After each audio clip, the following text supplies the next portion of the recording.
started.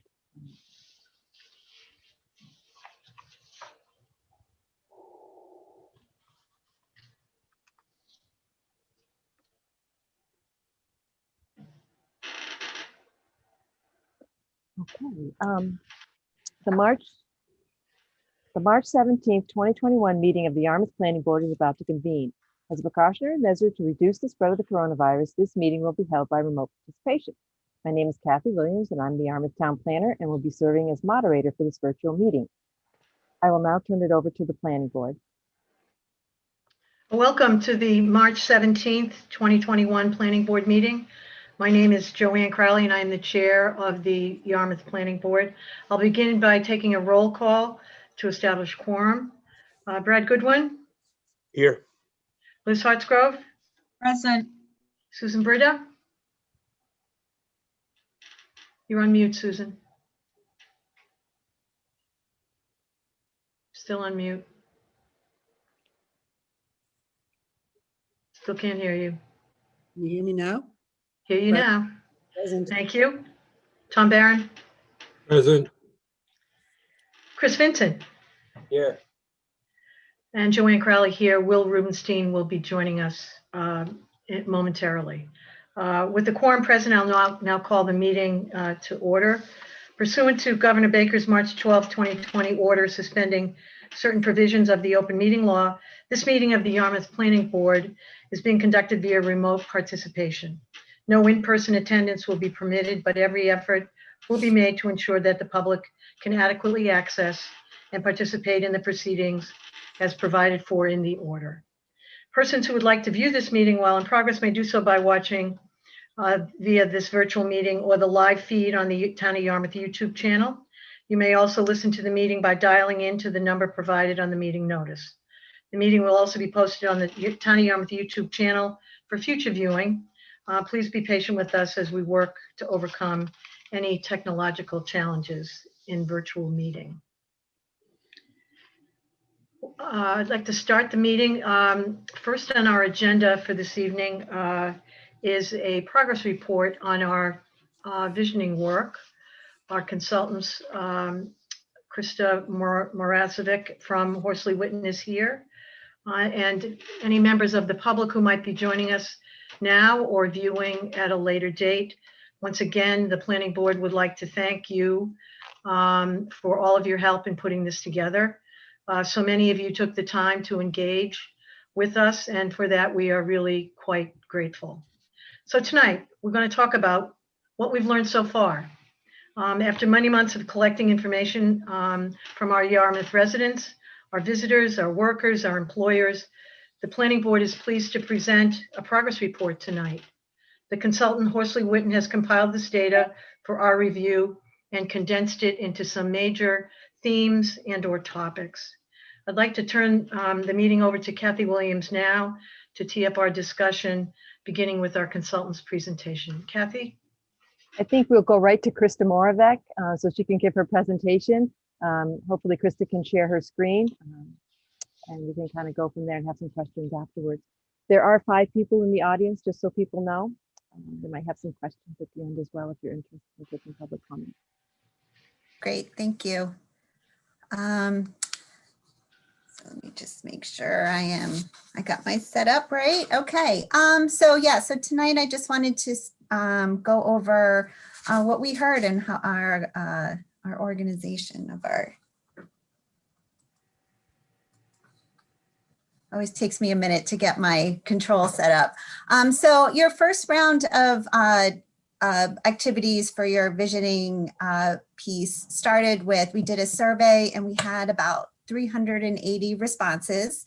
And then there were 3 workshops and 82 people participated in those over those three meetings.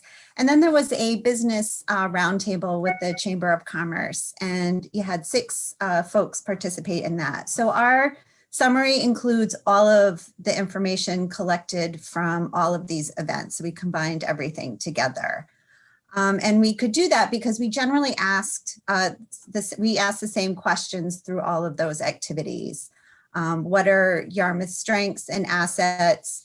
what are your challenges, and what is your vision for Yarmouth, and really kind of thinking about what are some of the opportunities and challenges associated with that.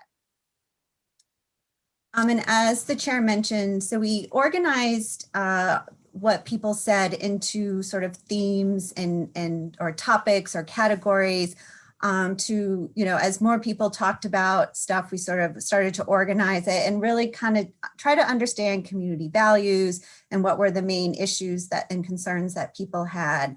And hopefully this will help you, the way they're organized and the topics and the themes that we have, help you move forward in your developing your goals and your objectives, your vision statement, and then the development of your update of your local comprehensive plan.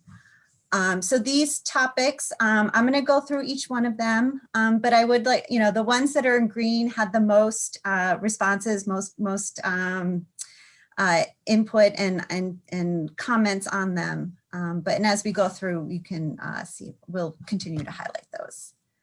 So I'll start with history and culture. And these responses focused, obviously on the historic and cultural resources of the town.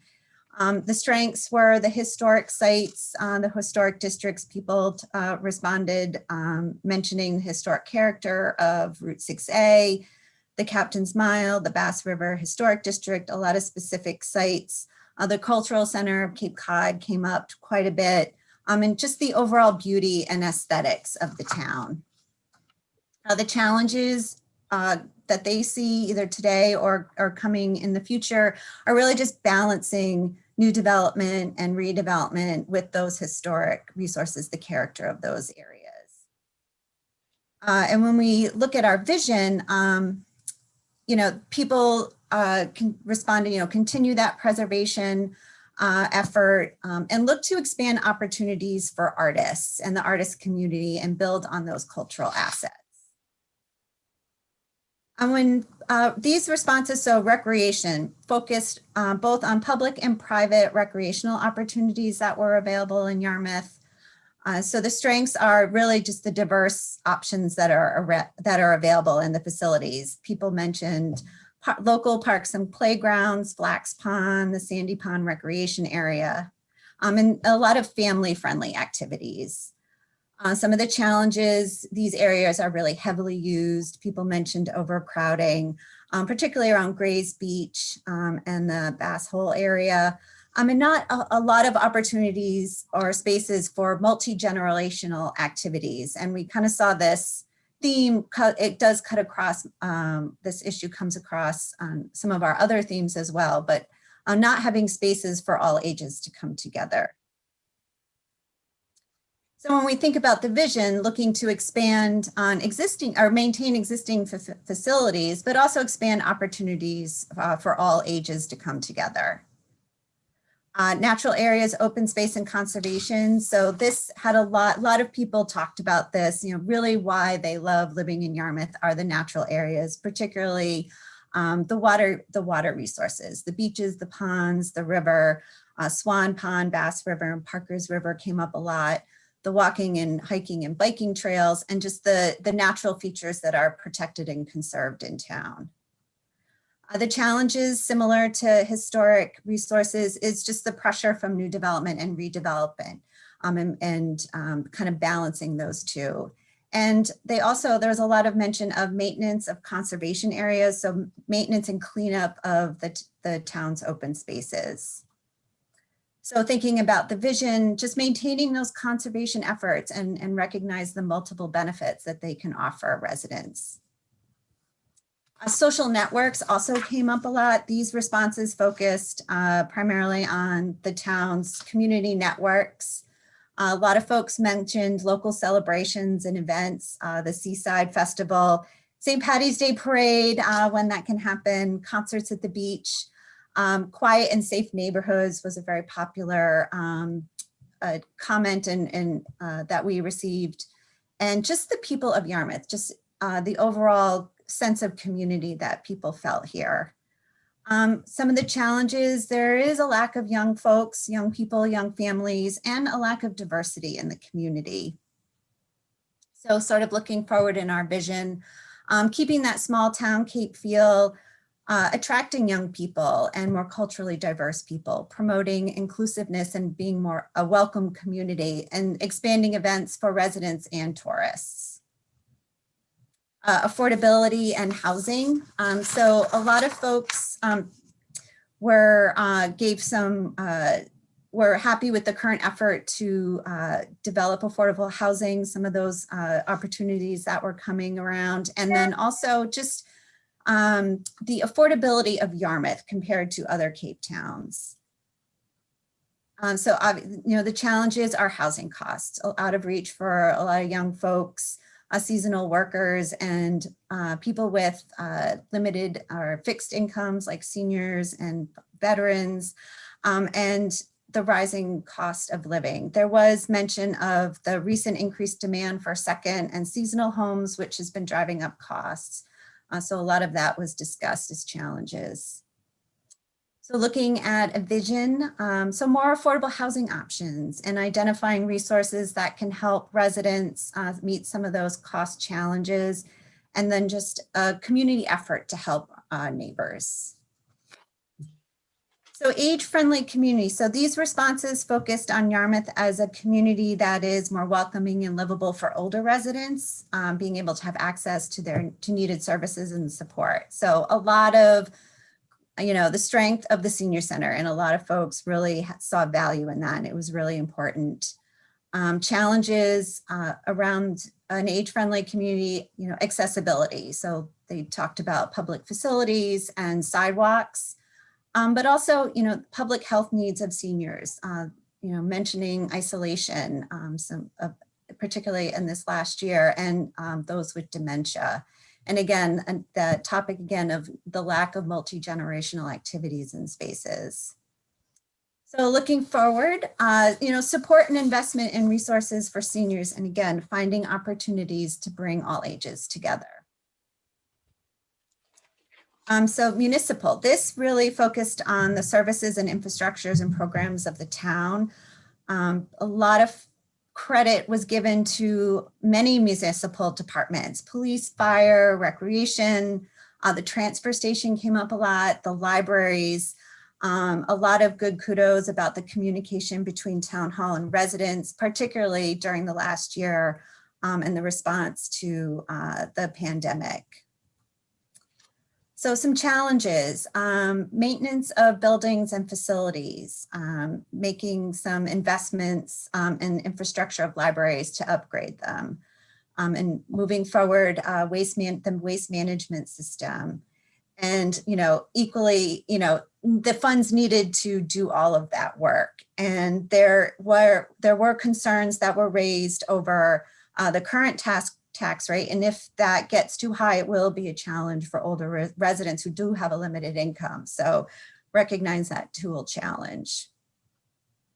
So looking ahead, a fiscally responsible government, maintained buildings and infrastructure, and moving forward with the municipal wastewater management system. The location on the Cape, this came up quite a bit, and really is a strength.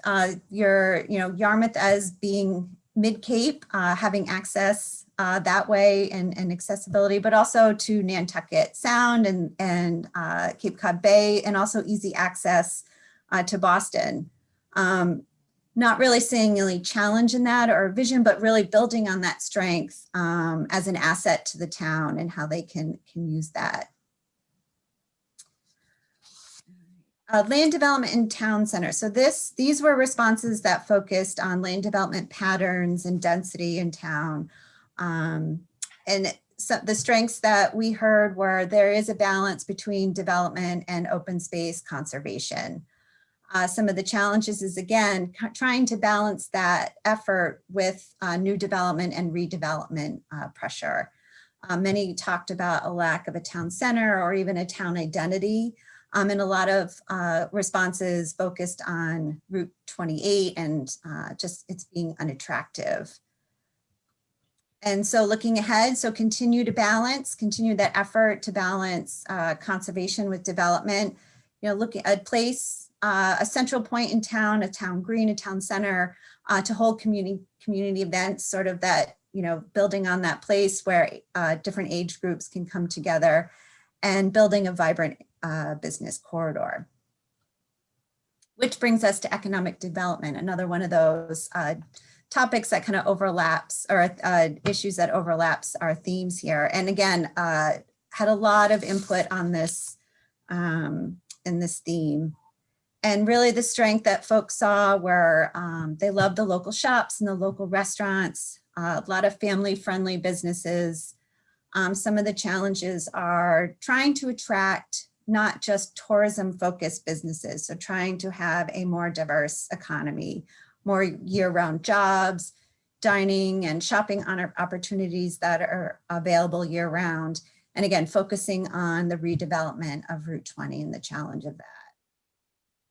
So when we think about a vision, building on that thriving business corridor, jobs that can pay a livable wage, thinking about the cost of living challenges, moving the municipal wastewater system forward so that supports business growth as well as environmental protection.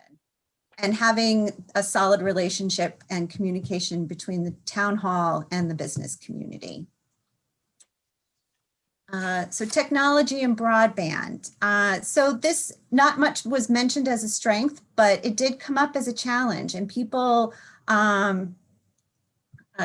having comments and input on the lack of a reliable Wi-Fi or access to broadband. And I think perhaps that is definitely amplified over the last year as most people were schooling from home and working from home and communicating more so online, and that there's really no alternative to Comcast. And thinking about a vision for that. So, yes, increasing and providing more access to high-speed internet, but what the benefits of that can provide is, increasing desirability of an area for remote workers. If more folks might be shifting to this kind of communication and they can live anywhere. So is there an opportunity to attract more folks to live in town?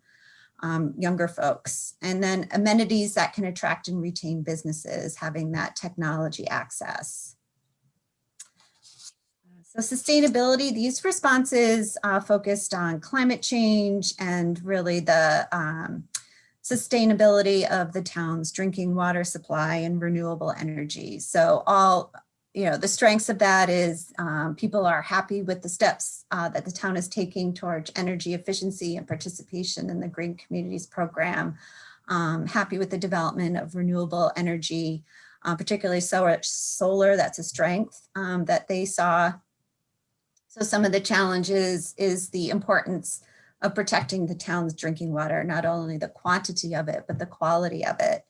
And a lot of responses highlighted the threats of climate change, particularly sea level rise and beach erosion. So looking ahead at our vision, being resilient, having resiliency and thinking about reducing the community's the carbon footprint of the community as a whole, and taking how can that happen? And then also conserving and protecting the town's drinking water. Connectivity and mobility, another topic that got a lot of responses. This is focused on walking, biking, driving, and bus transit service. So a strength that people saw was the rail trail and the other trail, the Cape Cod Rail Trail and other trails through the town's open space and conservation areas. Challenges are the safety for walking and biking and the lack of sidewalks in some areas, bike paths and lanes, and the growing need for ride programs for seniors, thinking about those that might not have access to automobiles, and then limited bus service on a regional basis. So thinking about the vision, having a more walkable and bikeable town, addressing safety issues and making those improvements for all modes.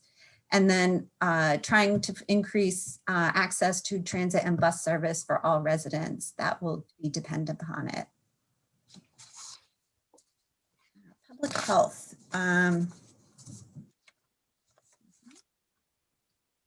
So again, a strength related to public health is just the support and that the town has had over the last year dealing with the pandemic. Some of the challenges is a lot of folks comments that were received, really focus on the growing need for social services, particularly for those struggling with substance abuse, homelessness. It is a reality in the town.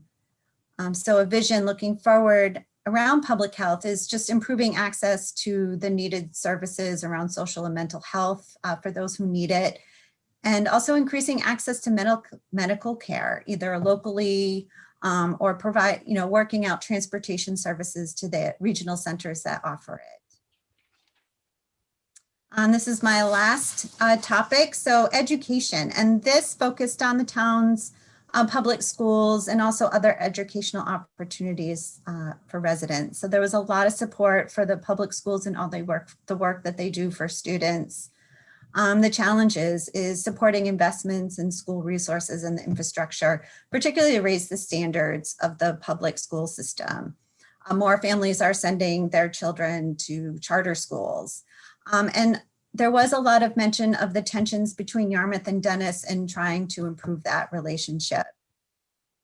And then looking at our vision, so investing in new buildings and technology for students and opening opportunities for adult education and continued learning. And perhaps there is that multi-generational opportunity there as well. And I'll just run through, so who took our survey? So at the end of, who participated in all the events. At the end of the survey and all of our workshop, we asked folks to tell us about themselves, who they were. Most lived in town, about 80%. There seemed to be an equitable distribution or an equal distribution of the three villages in town of who participated. Most owned their home, about 92%, and of them, about 40 had lived in town for more than 20 years. There was a small portion that took the survey, you did your business roundtable, but there was folks that took the survey and participated in the workshops that lived in town, but overall about 10%. And those that did own a business, about a third had been in town between 5 and 10 years. We asked how old people were. So about more than half were between the ages of 60 and 74.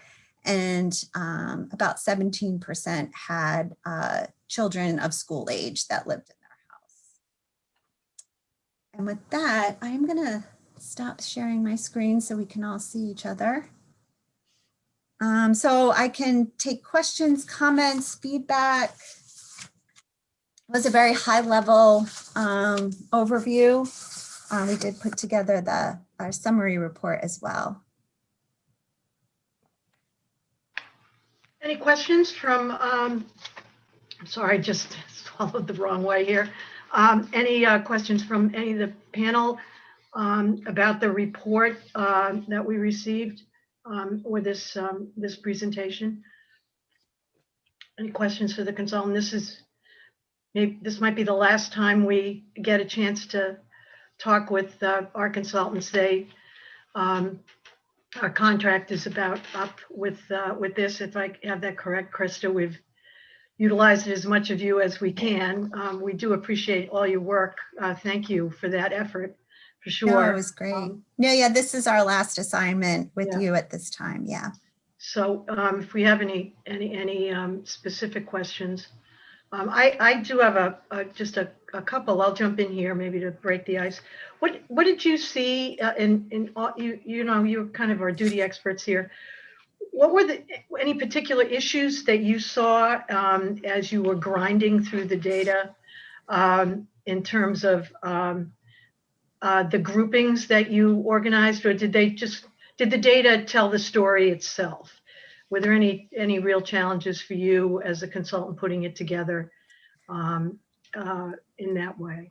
So sort of my process, is that sort of what so I think, I know that your end goal is to work towards updating of your local comprehensive plan. So we wanted to at least start with some of those general topics and see where things fell. But once, there is a table in the report as well that's a little more fine, a little more detailed in some of the specifics under some of the topics. And, you start to read through and see people making the same comment, and you just kind of start flagging those. I think there's, I think we started with the general topics of a local comprehensive plan, but also issues around quality of life.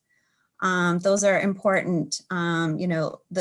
The plan itself is very physically, the physical development of the town, but I think there are opportunities around public health, social networks, and I think we pulled those out. I think people are more, recognizing how our development of our community impacts those pieces of how we experience living in town. So that was part of how we approached it. I sort of have a list in my head, and whether that bin gets filled or not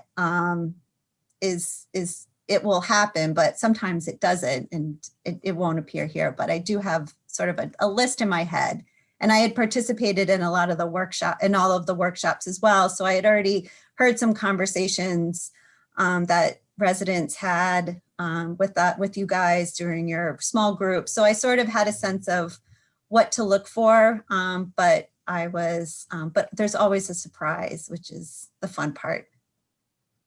And I was going to ask about surprises as well, but what if you were to pick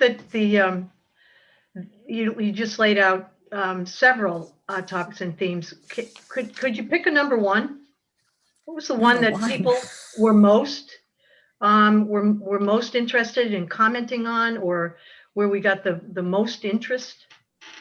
I think, and what's interesting is the topic. So we had 3 very distinct questions. And so they all are going to garner different responses. So, I'm just, I'm reminding myself, I'm looking at sort of the summary that we sent you just to remind myself.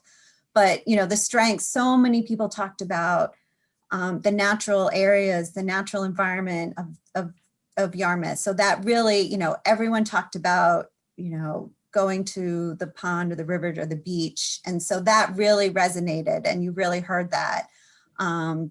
Economic development was also a really big, Route 28 came up so much, but it came up in so many different ways. It came up as a challenge. It came up as part of our vision or part of our, strength, if we choose to see it as a strength. So that was another that had come out a lot. And I did note there was a lot of differences between the workshop and the survey. So those were interesting to see as well, to see those kind of how that changed. You have a larger group that's giving the inputs, and it just stresses the importance of doing multiple types of ways to collect information from the public. And I think your approach to do those different ways is valuable because you get to see the diverse input from everyone. Okay, thank you. Any other members of the board comments or questions? I think actually it's interesting because I've been looking at the mission that's listed on the Selectmen's Goals, and it is completely different than what the vision of our community is telling us to focus on. And I'll read it to you, what is currently on for the Board of Selectmen's mission and goals. And it says, the mission of the town of Yarmouth is to provide high quality, efficient, and cost-effective municipal services to ensure safety, education, and well-being of the community. They put finance as the first. It has to be high quality, but also efficient and cost-effective. So they're putting that the finance of these services are more important than the quality of life when you read the sentence the way it is. And I think what I'm hearing from our community is that they're more involved, they're more about preserving our community and the quality of life, our conservation, our open space. I hear those repetitive, I'm hearing from the presentation, just repetitive words of preserving and maintaining and sustaining for our future and for all ages. So I think it's a good exercise, and it was really a eye opener that it was time. It's time for us to put the new vision ahead of us. So thank you. It's a great observation. And and it is very hard to put something in a particular topic. And I purposefully, or we purposefully sort of repeated it because there are multiple, like a particular challenge it touches multiple things. And a vision statement can, a particular aspect of it can touch multiple aspects. Preservation of open space, it has economic value, obviously, because it could increase property values, but it also attracts people to town. It also improves our social well-being. It's places where we can gather. And I think with COVID, it's sort of been amplified. And it's also good for the environment. It protects important resources. Water quality is a huge issue for you. So it's an exercise that it hopefully helps you sort of realize it's hard to write in these little silos, particularly in a plan, like a comprehensive plan. So. And I also want to state that I know that Yarmouth is very fiscally responsible. It's not that we are saying that we're just going to throw money away. That exactly, is not the objective in the task of what is being described. That is how we accomplish the objective and the vision, is being fiscally responsible and cost efficient with our services. It is directing it and prioritizing in the whole mission of the organization is really what the one sentence is supposed to identify. And this really comes down to quality of life. So I think this was a wonderful exercise. I know I got a lot out of it, and I was able to meet a lot of individuals from our community and just see how passionate they are. That just drives it home for all of us. So thank you. Thank you, Liz. Anyone else? Liz, you hit on a very interesting topic of the administration rising to meet a challenge fiscally and responsibly. With COVID, the budgets were trimmed at the beginning of the fiscal year, so that no one knew which way the community, the budget was going to go, and it is interesting that they were being that upfront with the rest of the community, and I think it bears out what this whole visioning survey has come up with. That people have had considerable faith in the administration to do the right thing, and I think it's been noteworthy that we are one of the. I think we're the first or second community in the entire state that gets their tax rate promulgated up front, first or second in every year or the last few years. So it is a major point. One thing that I wanted to ask Krista, the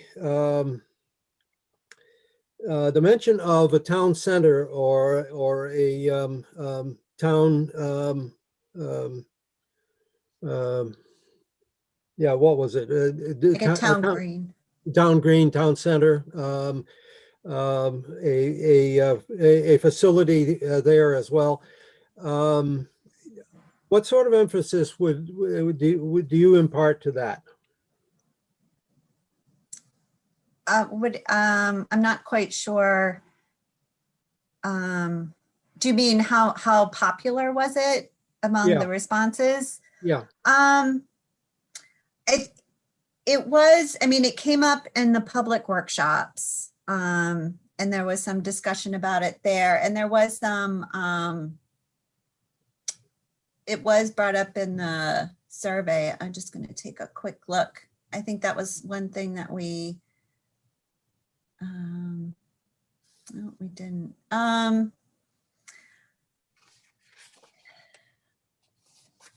I mean, it wasn't, it wasn't as high as economic development or, kind of, reviving Route 28. But there was some interest in having a focal point in town. And I think it was very much linked to the town identity and having sort of some sort of, oh, I'm in Yarmouth kind of thing. But I mean, I think, there wasn't quite the link with a community center, but that's an interesting way to maybe approach it. Maybe it's some sort of focal point. People talked about a town green or a town center, but maybe it's another type of focal point. And if it's a community center where everyone can participate, or, maybe that's part of your next step is to sort of flesh some of these ideas out. I mean, we just sort of took everything. I think that's part of your process, is to start revisiting that. Okay, so we heard this, let's talk about this a little more. What would this really look like? So I think that's part of your next step, is to figure out what exactly the community might be interested in around that. Thank you. I don't know if I answer your question. No, no. Just sort of thoughts in my head about how, I think it was prominent enough because at one point you had it as a separate theme unto itself. I think did, that kind and of is indicative that it came up enough. And that I also heard from some people that it wasn't just, creating a new town center, which I think they did because they wanted to facilitate, small businesses, having that identity for a downtown center, but also doing more with the village centers that we have now, specifically, I think along Route 28 and maybe, the Four Corners area and that type of thing. So it's a combination of new and embellishing and enhancing what we have. Yeah, there definitely wasn't any indication that the village centers would sort of not be as prominent as they were. I didn't get that impression at all. Susan? From a practical point of view, Kathy's right. I mean, the fact that Route 28 runs through our town in a straight line, if we don't have a village center now, it's like downtown Yarmouth, we're not going to have a village center because of where we are in our development. But the notion that we have these village overlay ideas can link together an identity along 28, but having a downtown Yarmouth, like downtown Chatham or downtown Osterville or downtown Hyannis, is not going to happen in Yarmouth simply because of who we are. It's like saying, I want to be, 6 feet tall with blonde hair and weigh 100 pounds. It's not going to happen. So I think we have to, I like the idea, and I think behind the idea of village center is a place to collectively go and do things. And so maybe, a village center or a community center or something like that will take the place of that, or we further develop our village concept as we move along 28 and have linkages across 28. But we, as Kathy has said to me 1,000 times, Susan, we're not going to be downtown Chatham. And we're not going to be downtown Chatham because we can't, physically, we just can't. So I think we should look behind the idea of a village center and say, what are they really looking for? I think they're looking for a place to gather, and we can do that along 28 in various places. I'd like to think the drive-in site would help with that, the Riverwalk Park and the boardwalk and event space there. Certainly has got the nucleus for it, because it is going to be a gathering place. And if we develop an identity, as I've talked to the lady at the Chamber of Commerce about, maybe we have so many great family activities in Yarmouth, hiking, water, everything, the golf courses, the water park, the cultural center. If we can develop our identity and that's a huge issue, that we don't know who we are. And maybe that's driven because we don't have a downtown. I don't know. Maybe it's a chicken and the egg thing. But in any event, we have so many great family activities. If we develop our identity as like the family fun capital of the Cape or the family fun center of the Cape, and market ourselves that way between what we have to offer families and the hotels that we have, we could take a step forward in saying, okay, if we're going to do that, how do we pull that all together? And that's where you could come up with the drive-in site. And the things that go on there from April to October, we could expand the activities on the drive-in site. Having shoulder season in the spring, another one in the fall, and then really, we have some terrific stuff during the summer. That would help with the identity, which would help with this sort of, where do we gather, where do we do things? And that may be our village center. Doesn't have to be, little benches and a statue in the middle and grass. It can be places where people gather. But it's not going to be like downtown Hyannis. We just can't do that. Physically, we can't do it. Thank you, Susan. Kathy, do we have any interest? I saw some chat Yes. box notes, but any members of the public like to join us? Tom McNello has his hand raised, and then I think we should read the comments in the chat box as well.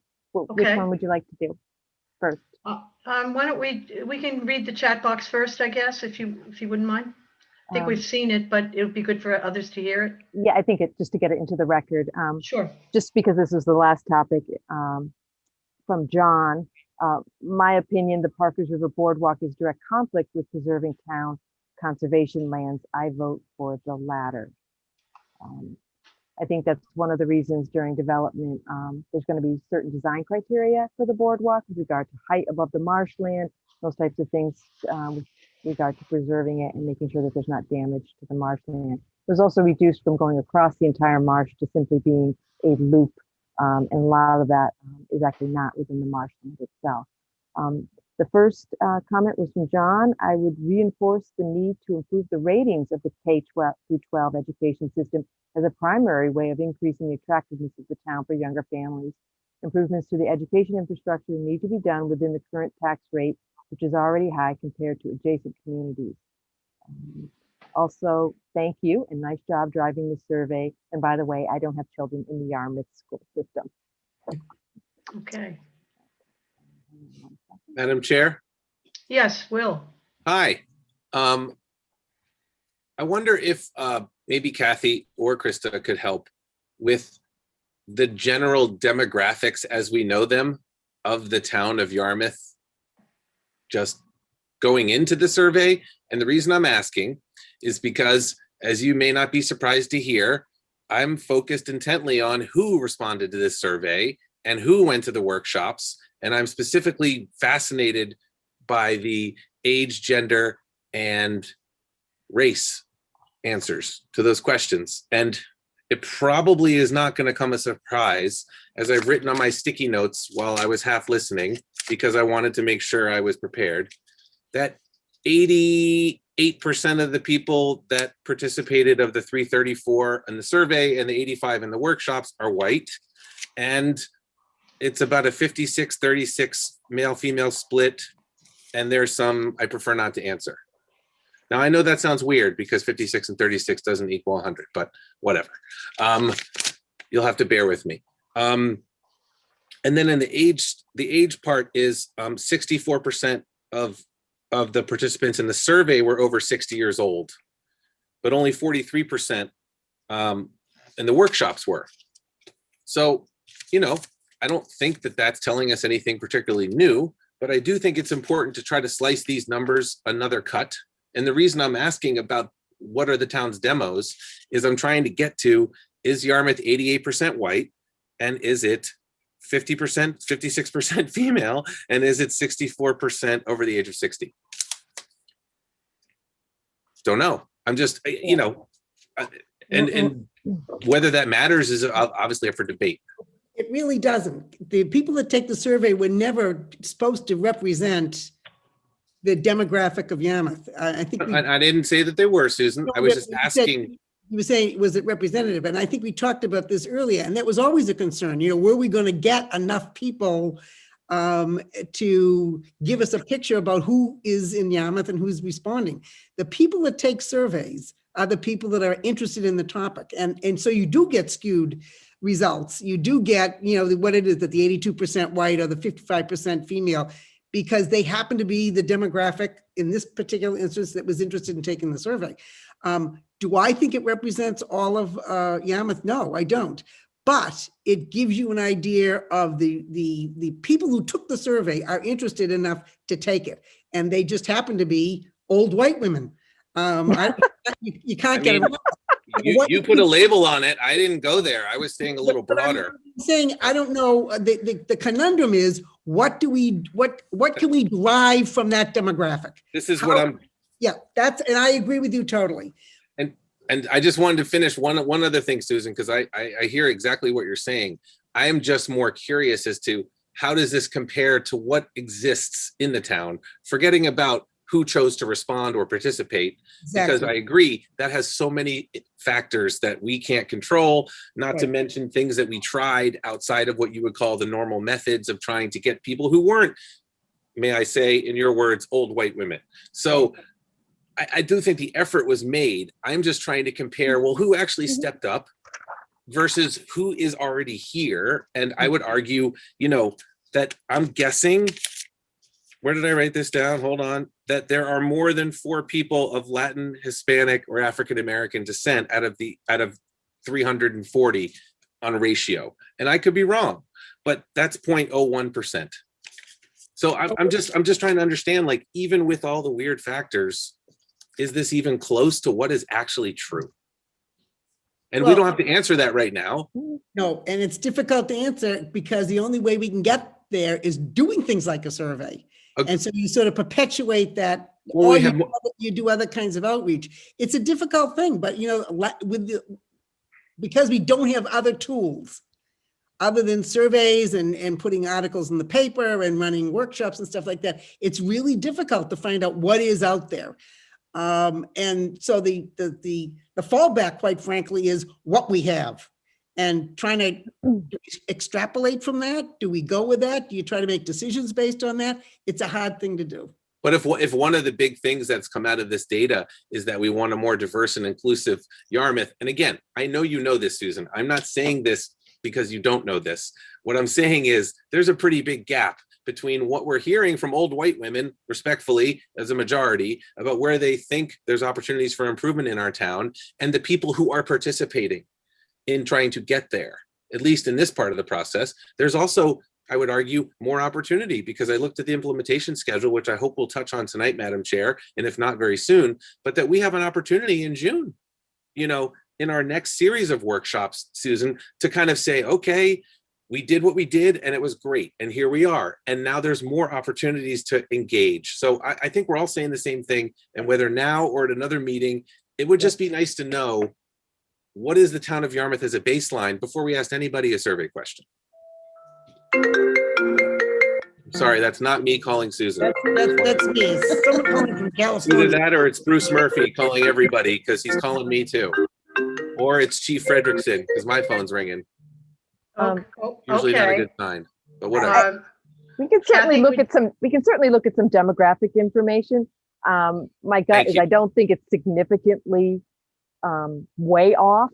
The average age for people in Yarmouth is 52. Women live longer than men, statistically. So, and we are predominantly a white Caucasian community. So I can certainly look into some demographics to see how far off we are in skewed.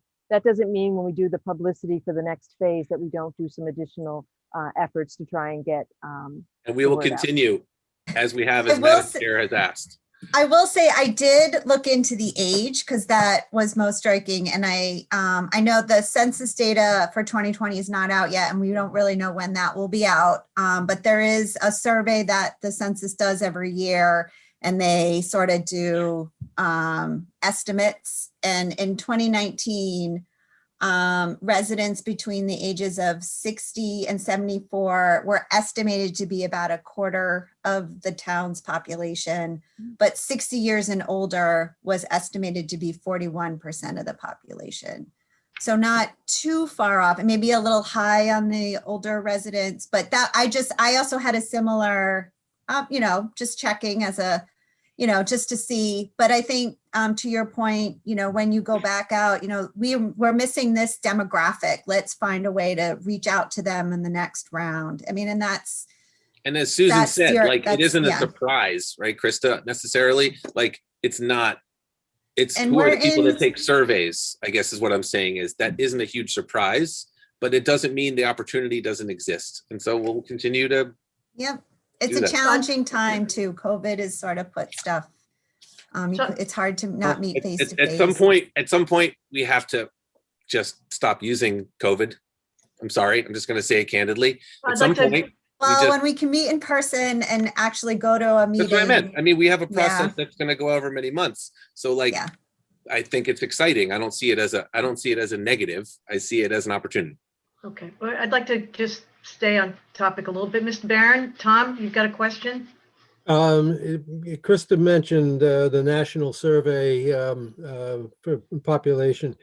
We also have our town population survey. And in fact, I just filled out ours this week.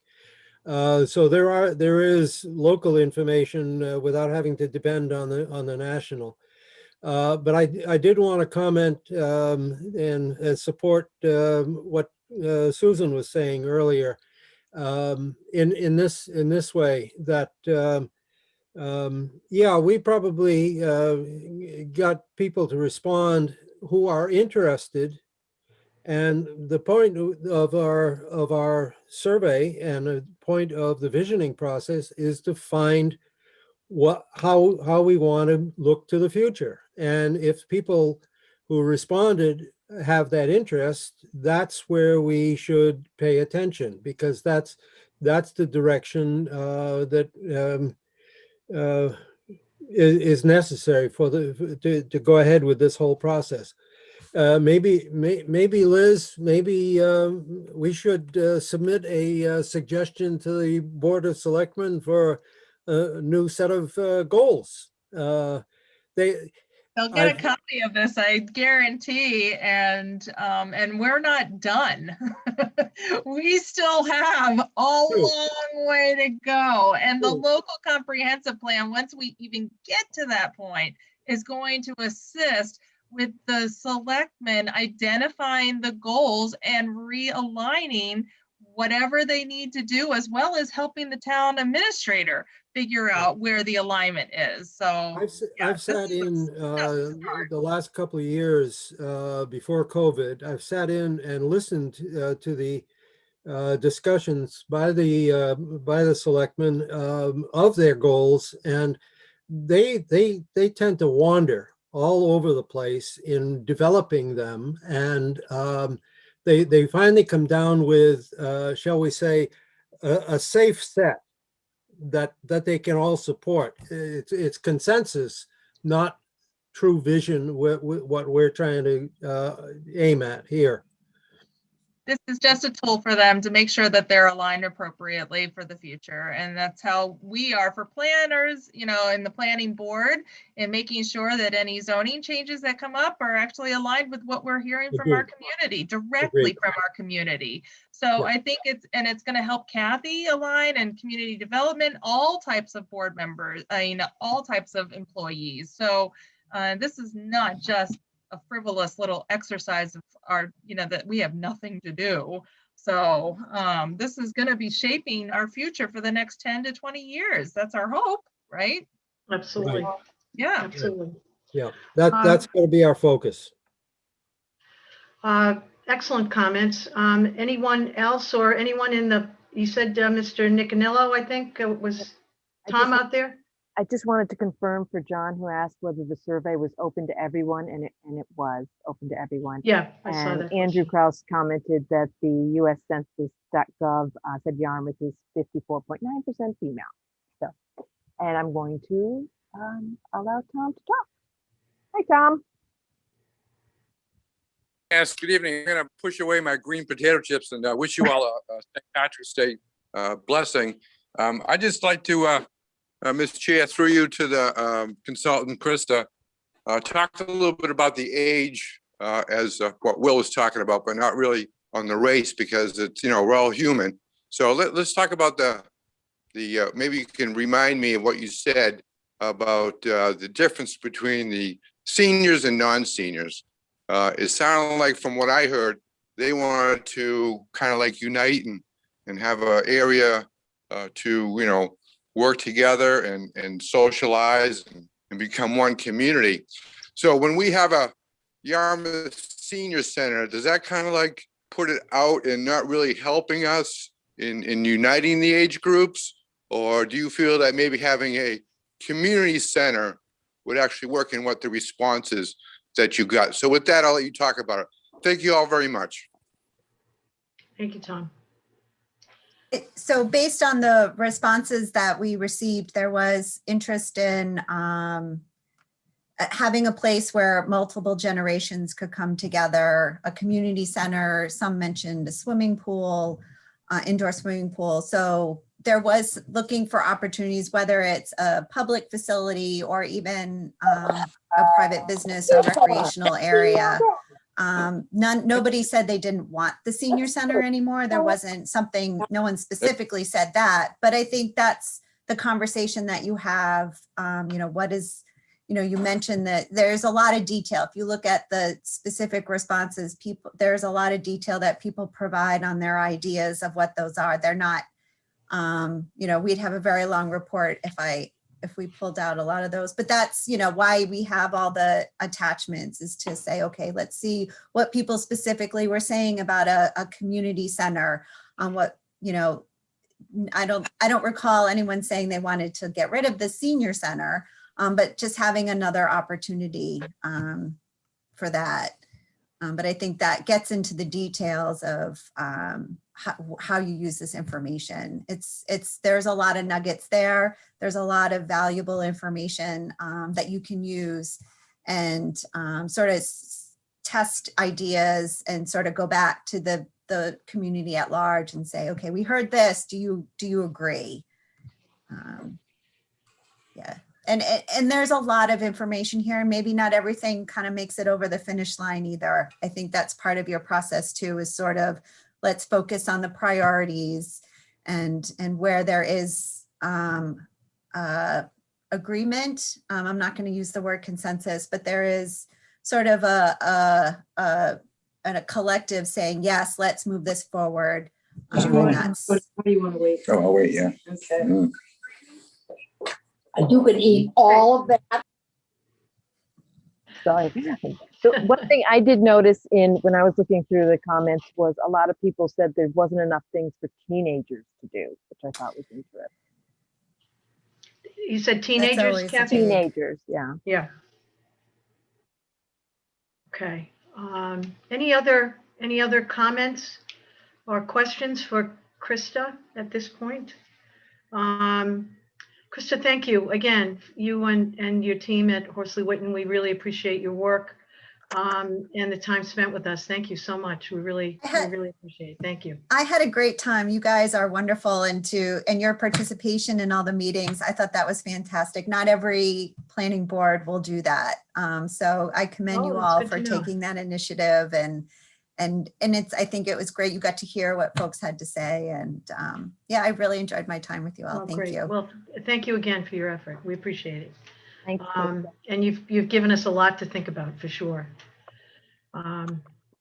Kathy, we were going to go through, maybe throw our chart up on next steps. Yep. Is that a good spot to do that now? Sure. Kathy's going to show us kind of where we are in our process and what's coming up. Boy, do we have a lot of stuff to do.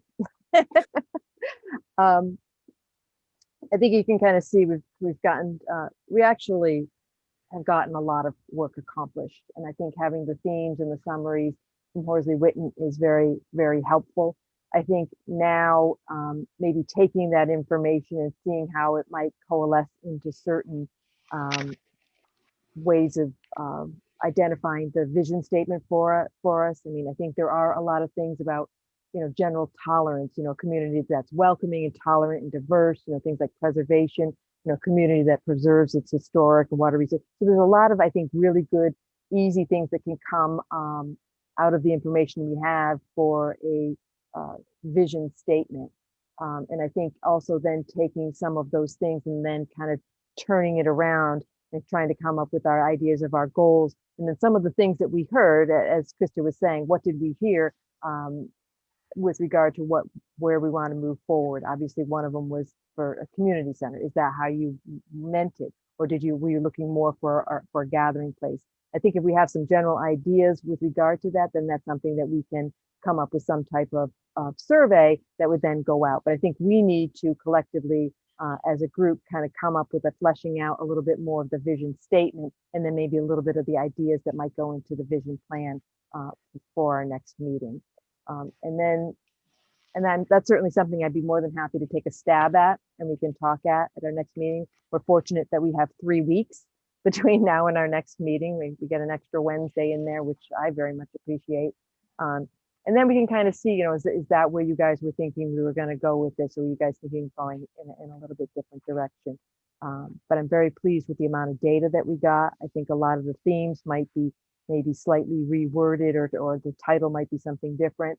I talked with Krista about, you know, I kind of had previously anticipated that there would be a theme that said water resources, you know, things about our drinking water. So I think maybe it's mentioned numerous times in a bunch of different things. So I think maybe we want to consolidate some of those themes when we start looking into the goals that we want to move forward.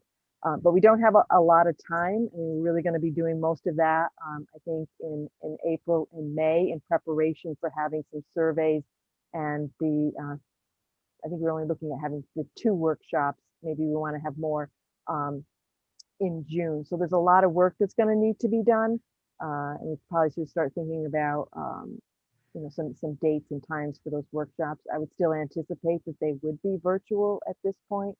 I think in June, it might be a little bit too early to have some in-person. Hopefully later in the year, when we have our 3rd community workshop, that might be something that could be in person. Kathy, the contract with Horsley Witten is over now for the first phase. I thought they were going to continue on through to the second phase as well to help us organize the rest of it. Yep, I'm gonna call back to a comment you made earlier with regard to the budget. There's simply no funding for that. We were able to, I believe in 2019, we got $20,000 through free cash grant Okay. to do the visioning to a certain point. So we don't have any funds. Sometimes we have some additional technical assistance funding through community development. We've been using every last dime right now.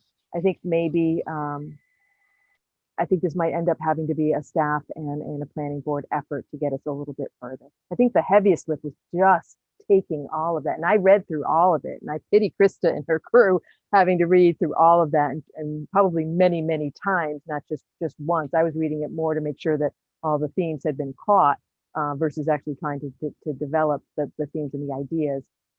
So that was a huge bulk. I think we have a lot of good information now we just need to test it. Okay, I agree with what you just said, that it's got to be both staff and board inputs into this. What sort of input would you envision from our board? I think I'd just like to maybe coalesce some of the ideas into some drafts for you guys to take a look at. Maybe I'm completely off base and you guys want to go in a completely different direction, but I had some ideas. I see that Liz also has her hand up, and I'm sure she has some ideas as well. Well, I was actually kind of going to ask the same question, and I was wondering if you were going to do some types of like word cloud so we can see which ones are popped up and emphasized repetitive over a number of different varieties of topics for us. So, I mean, as you said, wastewater is going to be a predominant one. We know that. So that should be almost in the dead center. And then what are the other highlights that are repetitive throughout the whole 80 some pages of documents that feedback, which is, I'm thrilled we have that much data to pull from. I mean, I'm not complaining at all. So I don't know what other techniques you were thinking of that could be simple or make your life a little easier for us. Yep. No, I had looked into the word cloud. I need to get IT to be able to download that particular part of Word in order to do that. But that's certainly something that can be done. And in all honesty, there is a lot of consistency in the comments. If you go through, everyone's strengths were almost identical. And I think it's, you know, as Krista highlighted, it's really our environment, and that's why we all moved here. That's why we all want to live here, and we want to preserve that. We like the quaintness, we like the small town feel. So a lot of the strengths were all the same. And I think a lot of the challenges were not particularly surprising either. Yeah, obviously Route 28 and the economy and the tax rate and you know, services and the infrastructure, all those things are things that are challenges for any community, simply because you are trying to balance the fiscal part of it with the providing the services and the infrastructure for economic development. But I think the vision, there's a lot of good stuff in the vision. So even though it's a ton of data, I was surprised with, in many respects, the consistency within it. Kathy, Liz brought up the wastewater. We've all been focusing on the wastewater, particularly along Route 28. But that's phase one of the wastewater effort. And if we're looking ahead for the future vision, we have to also have something in your word cloud about the second and third and fourth phases of that, so that we don't lose sight of the impacts that those will have on the community at that time. So the long term, you've got to have that in your word cloud. I think the word cloud's whatever came up in the comments. It's not something you add, but I think that that's an interesting idea. I don't want to scare people going too far beyond phase one. I think that's going to be challenging enough to get Agreed, people. but you can't lose sight of it either. Oh, agreed. And I certainly think that some of that phasing that's been identified will change for a variety of reasons. So that's been the case all along. People understand that, but I take your point. Thank you. Any other comments or questions? Yes, Brad.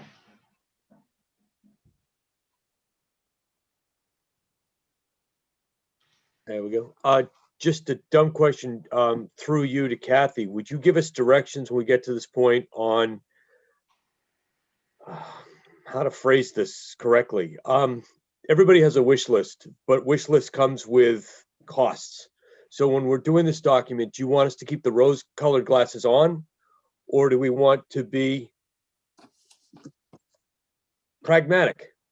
I remember for about 9-10 months, the planning board was full of challenges to bury the cost, bury the lines, bury the electrical lines, bury the supply lines, bury everything you could. We want to open up the vista. We're sick of looking at these structures we call telephone poles. And so we went out and we finally dragged the people from NSTAR, Com Electric wasn't around yet, NSTAR, Com Electric and NSTAR, one of the two I've forgotten. Long story short, they came to the meeting and they showed us it's like $1 million a mile or something exorbitant. And everybody all of a sudden went, oh, never mind. And it all went away. So if I was moving to the Cape now as a young person in my late 20s, like I did when I got to Cape Cod to buy a house, now I couldn't afford one. I would like one, but I can't afford one. I don't think I deserve one. I'd have to live somewhere else and earn enough money to get to the point to own a house.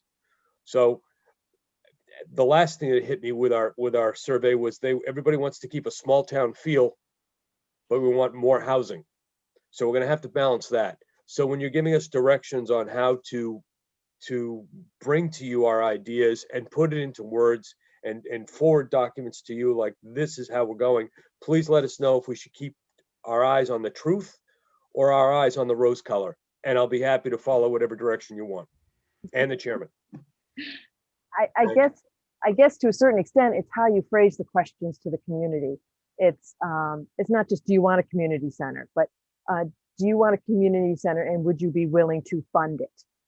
And I totally agree with you. We cannot just have rose-colored glasses on because we'll end up with this pie in the sky list of things that are magical and will never happen. I'm the most pragmatic person ever. I always, my favorite word is balance. Yeah, maybe we can get a little bit of this, but we can't do it at the expense of the finances and the tax rate going crazy. So maybe it becomes a case, you know, with regard to the gathering center, we ask the question, are you comfortable with it being an outside gathering place? Something like the Riverwalk Park or green, or is this something where you were anticipating? And I think this is a little bit with the town center that I got with private developers would do it, you know, and it wouldn't be something that would be an expense for the town, but is that the gathering place that you're kind of talking about? So there's a lot of different ways to phrase it. And I think when we get to the survey questions, I mean, that's certainly where all of your ideas will be very, very much needed to make sure we're asking the right questions to get the right information from the community. Anyone else on this? So Kathy, for homework, if you will, for us over the next couple of weeks, how would you like this to work? You want to put something together, maybe get it out to us in very rough draft as to what you're thinking, and then we can react to it, help shape it, edit it, add our own thoughts to it. What do you think the best process might be for you? I guess if you get too many ideas coming at you at once, it's a little bit more difficult. I have some general ideas of how I think we can proceed and take this information. So I kind of would like to develop some stuff if you guys are okay with that, and then kind of push the ideas out to you and see how you guys feel at the next meeting. Okay. And then we can just we have to discuss it in open meeting. But yeah, obviously people can come with their red lines and and comments, and we can kind of hash it all out. Hopefully a lot of it at the next meeting. Okay. I hope I haven't overpromised. All right. With that, I think we'll close up the discussion on this for now. We'll be back on the saddle once again in 3 weeks with this. So, and again, thanks to all the planning board members. I thought that was an interesting observation by Krista, that her experience has been that planning boards aren't as involved as we all have been. All of us were there all the time. So I want to thank all of you for that. That's a really good example of our commitment to what we're doing, and I want to thank you. So with that, we can move on to the next item on our agenda, which is meeting minutes for March 3rd. May I have a motion to accept the minutes of our March 3rd meeting? Second. So moved. Brad, second. Thank you, Will. Got it. Roll call. Any discussion? Roll call. Tom Barron. Aye. Susan Britta.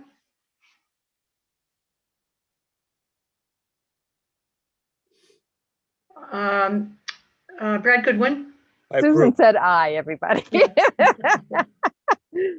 Brad Goodwin. I approve. Liz Hartsgrove. Aye. Will Rubenstein. Aye. Chris, I don't think you were here. I'll be an abstain. Okay. And me, Joanne Crowley, yes. Did I get everybody? I think I did. Okay. Zoning Board, Board of Appeals agendas that Kathy has sent to us. Any decisions? Tom, anything you'd like to add that you've seen coming through the ZBA that we need to know about? The item that you queried me on, family-related apartments, it's a lot more prevalent than I had originally said. There's a lot more interest in that, particularly as Brad had said, the idea of the cost of owning. It's it's driving things in that direction. Yeah, interesting. Okay. Committee updates. Who would like to go first on a committee report? Anyone have a committee report?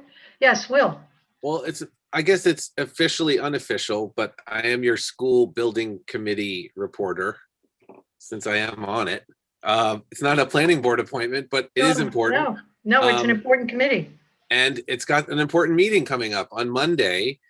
I'm happy to share that we have 5 bids for construction of the school. It will be built. I will say it again for the record. It will get built. Thank you. And the good news is, and this will also please maybe those that were wishing it wasn't going to get built, that it looks like the preliminary low bid is millions, and I will just say less than 11 and more than $9 million below the approved budget. That is the lowest of the bids, of the 5 bids, if we just accept the low bidder. So the good news is the highest bid is also below the approved budget. So guess what I'm saying is we're going to start to see some real movement. I don't know if there'll be enough to take an actual vote and accept a bid on Monday, but Madam Chair, I'm happy to say I would hope that I would have a report in the next 30 days that would say that a bid has been accepted and hopefully signed. There was some bonding that officially got put into the record at the school committee level about 3 or 4 weeks ago, so that all of these things can continue to move forward. Thank you. Thank you. Can I ask a question, or can I make a comment through you, Madam Chairman? No, continue. Yeah, sure. Will, I'm speaking as someone who deals with a lot of builders right now, and Chris can probably speak this even better because he is a builder. A lot of my clients are telling me that the costs of building something now are going up exponentially. Hopefully your committee will put in some kind of bracket or protection so that the cost that they're quoting is within the realm of what's actually going to be when it's done. I'm understanding now a simple 2x4, which you and I used to buy for dollars, is now I think over $10 each. So it sounds like the Defense Department back in the 80s, Brad. What's going on? Well, I'm just saying, just be careful. That's all. No, that's all. I'm glad you brought it up. And Madam Chair, if I may, I would also mention that Bob Ciavara and there's some other Yarmouth and Dennis contractors, construction types, people that also are watching those same kinds of issues. And Brad and Chris and anyone else, if you have those kinds of pieces of advice, please do share them either directly with me or through Joe Tierney, who is the head of the school building committee. But I'm glad you brought it up. And just because a bid says something doesn't mean it can't get away from you, right? If you're not careful about the brackets. So thank you for mentioning that, Brad. Yes, Susan. I just want to report on the drive-in site utilization committee met last week. Kathy and Karen participated. And I think it was on the agenda last night, Kathy, for Board of Selectmen, right? Yes, I don't it know. was. So I guess the in summary, what the drive-in site committee sort of recommended was to go back to the board, was to go back and look at our memo of November 2020, which laid out a number of issues that you all meaning the selectmen, really need to pay attention to. And the time is running out. I mean, we really want to have a program for this summer. And here it is mid-March and some significant decisions have not been made. And I think that Jim was going to sort of try to impress upon the Board of Selectmen that time is running out. You need to come to grips with it. One of the things we talked about last week at the drive-in site was maybe looking at this as a 2-phased approach, maybe just looking at what's in the town, you know, in control by the town right now, the proposals that have come in or the expressions of interest that have come in, do something to get 2021 nailed down. And that gives the town planners and staff the ability to sort of do some long range thinking about what kind of program we're ultimately going to have at the drive-in site. It is very, very complex. I don't think people realize how difficult it's going to be.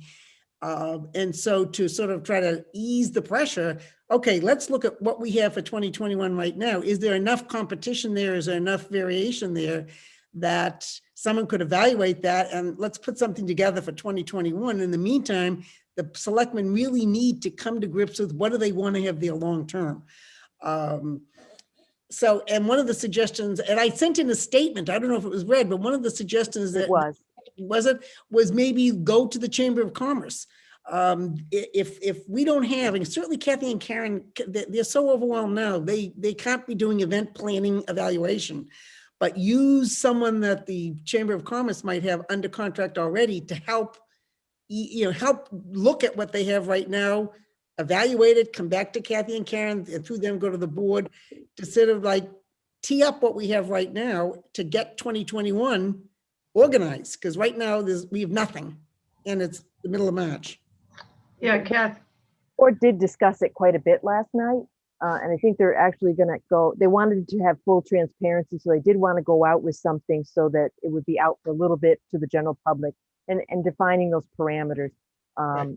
And I think the things that the parameters are going to be much narrower than what any of the actual proposals that are out there right now. The problem with town property is that anything that people are going to want to do there, they're going to need to use a use of town-owned land that goes through the Board of Selectmen. They'll probably need an entertainment license that goes through the Board of Selectmen. If they need alcohol license, it goes through the Board of Selectmen. I think a lot of the other event planners that are using different spaces and renting out fields and stuff like that, either through the Recreation Department and or through the Chamber, it's a much simpler process. And the Board of Selectmen typically want to hear from what town staff has to say and their input. So there's still going to be a lot of involvement from town staff to evaluate them and make sure that everyone realizes, oh, you need to get this permit from the health department to serve the food. And you need, if you're going to serve alcohol, you should make sure to do. There's a lot of stuff that goes into any of these particular events, and you just can't get away from it going through town staff because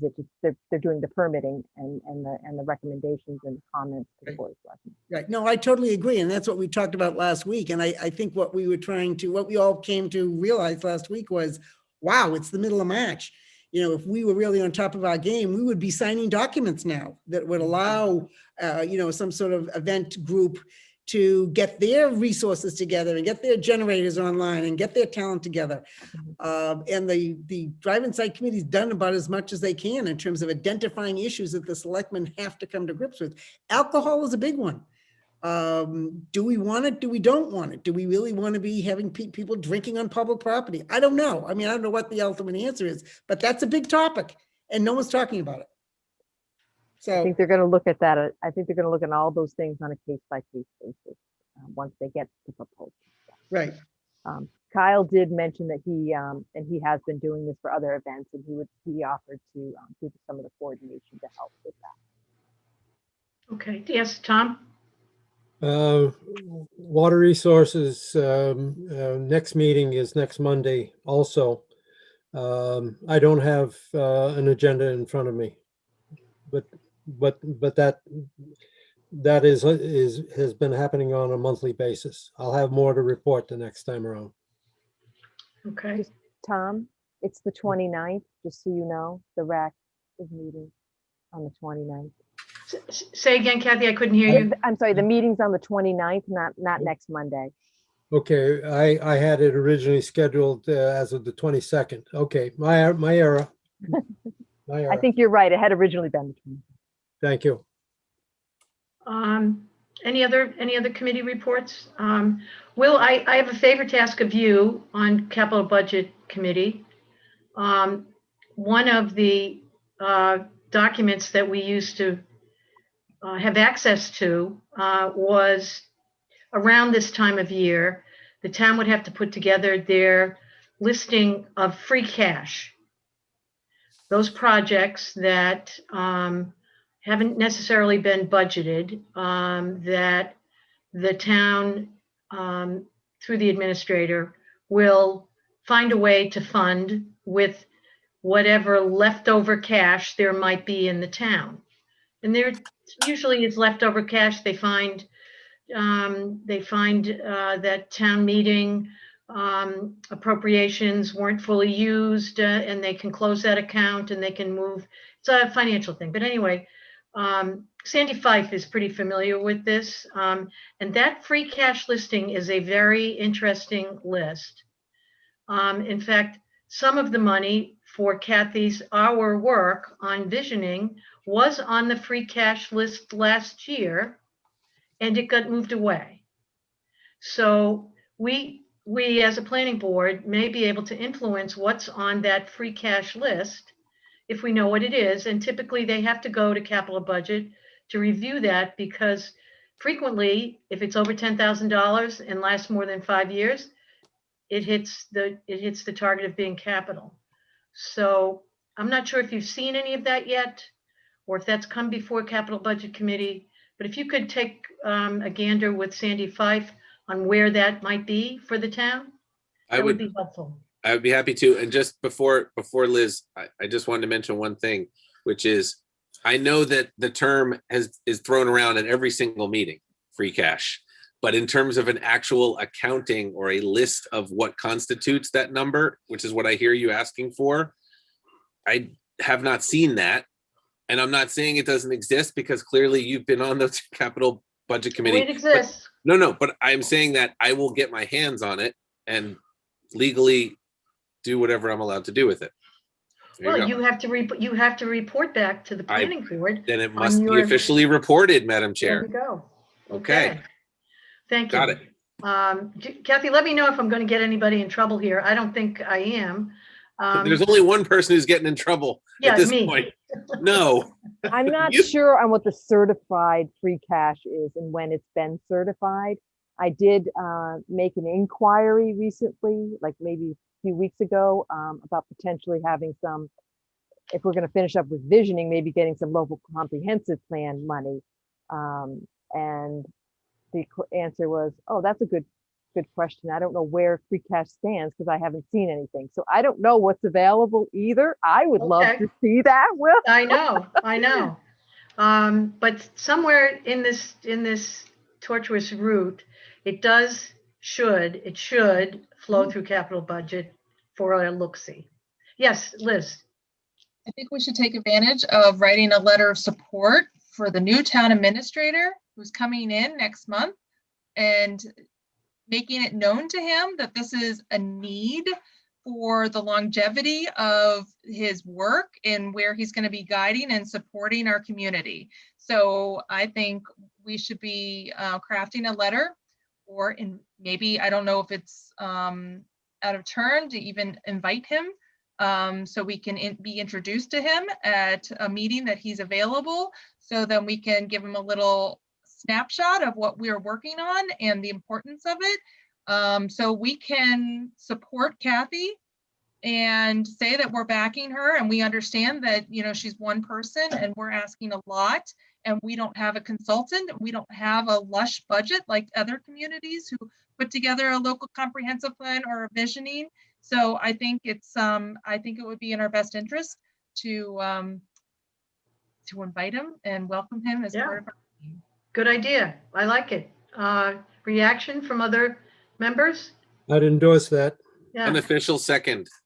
Yeah. I think that might not be such an outlandish idea. A letter from the planning board welcoming the new town administrator and outlining our primary objectives for the year and how he can help us, and how we need to establish some of our concerns for an appropriate allocation of resources to you, Kathy. Can you maybe put that together? More work for the next meeting.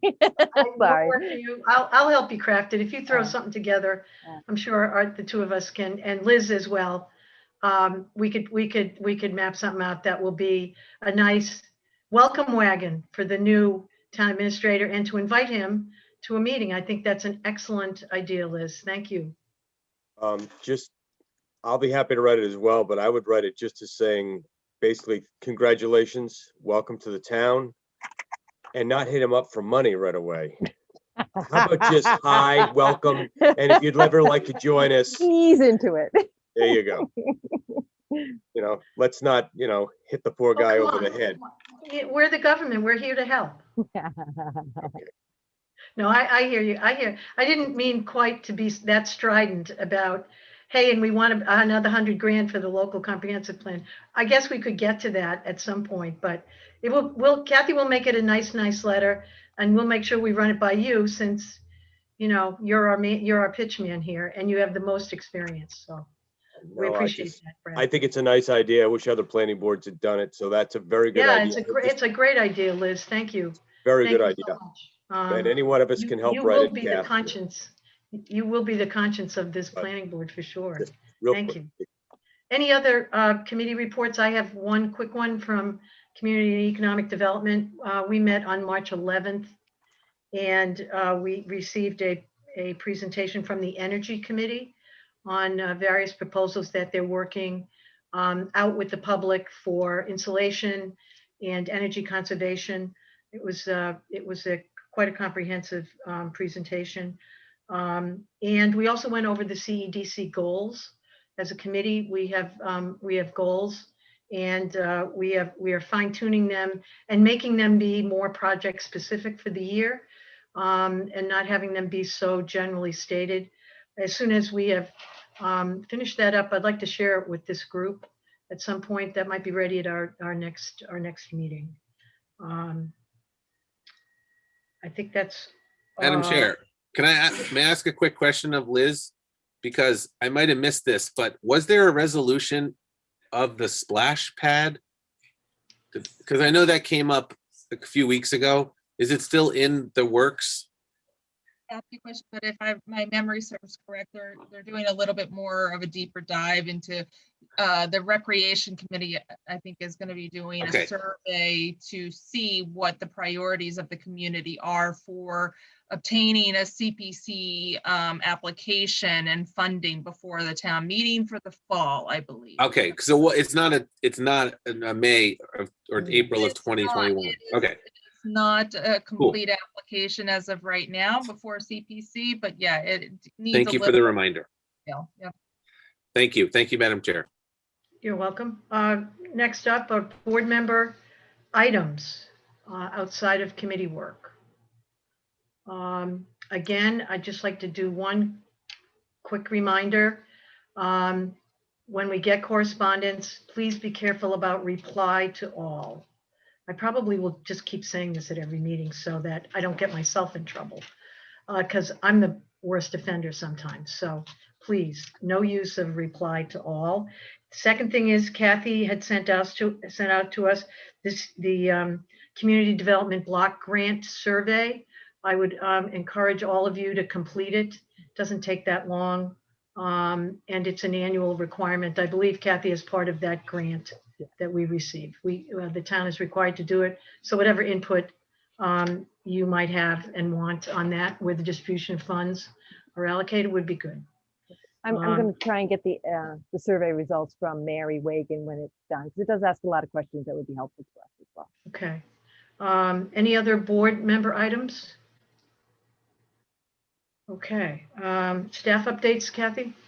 I sent you guys the article about Yarmouth, Massachusetts from the Business View magazine. So that's Very good. nice. Kyle's going to work on some promotion on that to get the word out about that. And then also annual town meeting, it looks like it's being changed to May 22nd. Could you say that again, Kathy? I'm sorry, yes, annual town meeting will not be on the last Tuesday in April. It will be, right now, it's May 22nd. It's a Saturday. Kathy, I noticed that the election is going to be before it. Yes, that's the way it looks. So some of the items that are on the town meeting won't be voted on. I don't know exactly what's on the town warrant that would also need a ballot question. I know that there's a bunch of items from the fall town meeting that need a ballot question that will be on the 18th. But I'd like to think they figured that all out when they decided to do that. Okay. Okay. Anything else from the board? All right. Our next planning board meeting. Kathy, did you have anything else for us on updates? I'm sorry, I didn't mean to cut you off. No, Our next planning board meeting is April 7th, 2021. And with that, may I have a motion to adjourn our meeting? So moved. Second. We have a second. Thank you. Um, running I let roll. Brad have that one because I couldn't hit the mute button fast enough. Unmute. I would just like also to say, hi, Chris. It's nice to see you, man. Hope you're good. I'm well. I have a new slogan for Yarmouth. You ready? Ready. Yarmouth, old white women within reach. I like Thank it you, very Susan. much. Love it. I like it. It's bad. I mean, it's accurate. Yeah. That's okay. I think That is it captures it all, Chris. Not touching it with a 10-foot pole. Thank goodness this meeting was Got it. adjourned officially, Madam Chair. Chris, if we can only form a voting You block. didn't, it isn't adjourned yet. Oh, geez. Take a vote. Ron Barron, Aye. Susan Aye. Britta, Aye. Brad Goodwin, Aye. Liz Hartsgrove, Aye. Will Rubenstein, Aye. Chris Vincent, Aye. and Joanne Crowley. Aye. Thank you all. Appreciate Thanks, it. guys. We'll see you in a few weeks. Thank you, Kathy. Yeah, thanks. Thanks, Kath. Bye-bye. Thank you. Happy St. Pat's.